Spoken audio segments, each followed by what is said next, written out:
vel is so uniek soos jou vingerafdruk en Biomedical Emporium se oplossing is so uniek soos jy. Klinkklare wetenskap, beskikbaar uit die liefde vir jou vel. Regte mense, regte vel, regte wetenskap. Altyd lekker om met Dr. Judy Pretorius van Biomedical Emporium te gesels. Goeiemôre. Hallo Leon. Nou vandag gesels ons oor iets wat nog al vir my in 'n mate naby aan die huis is. Teen verouderingskure in kinders. Ja. En dit is 'n hot topic soos hulle sê, want jy sien op sosiale media 'n klomp, wel nou nie dat ek nou daar rondhang noodwendig nie, maar daar is al meer video's van kinders vroeg soos 8 of 9 wat nou anti-verouderingsprodukte wil gebruik. En ouers voel druk want die kinders sê dit, jy weet, dit laat hulle goed lyk of dit laat, jy weet, die vel blink en dis meer. Is hierdie produkte of kan dit skadelik wees vir jong velle? Wel, ek weet eintlik nie wat se grootste skok nie as jou kind na jou toe kom en vir jou sê, hoorie, ek wil graag hierdie velsorgprodukkies hê, maar die rekening is 4.000 of 5.000 rand.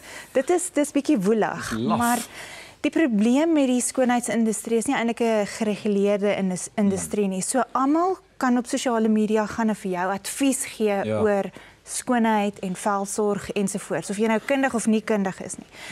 En wat nou eintlik op sosiale media gebeur is, daar's 'n term wat nou uitgekom het wat selfs bekend staan as baby facials.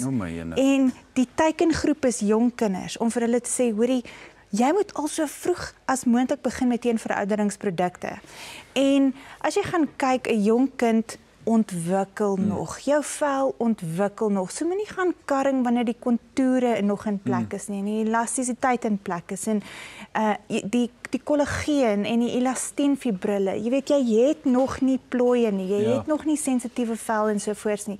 Want die oomblik wat jy bestanddele gaan gebruik, wat ons gebruik as volwassenes, vir teenveroudering, antigravitasie tipe bestanddele, en 'n kind gebruik dit, dan begin jy hulle bloot te stel aan sensitiewe vel, en die verdikking van die vel raak al minder en minder, en vog verdamp meer van die vel af.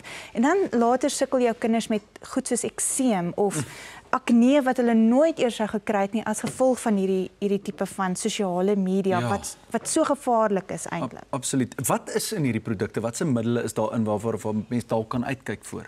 So geen kind in my opinie, en ek praat nou ook as 'n ma, moet op 'n jong ouderdom al blootgestel word aan glikoliese sure nie, laktiese sure, salicylsure, selfs hoë konsentrasies Vitamiene C, hoë konsentrasies peptiede en groeifaktore. Dit is net eenvoudig nie nodig nie. So bly weg daarvan. Rustige reinigertjies en 'n sonblokkie en miskien ietsiekie met Vitamiene E, lae konsentrasies Vitamiene E is al wat jy nodig het om jou vel te beskerm teen die son en besoedeling. En dis dit. So daai tipe dinge is sou jy sê dit is 'n gepaste, kom ons met 'n ouderdomsgepaste manier vir 'n jong vel om na te kyk. Jou gewone goed moenie oorgaan na vreemde goeters teen watter ouderdom 10 of 9 of wat ook al. Ja, ek sal sê ook, jy weet, kom ons bly net by basiese reëls. Moenie produkte koop wat vreemde geurmiddels, kleurmiddels, preserveermiddels in het nie.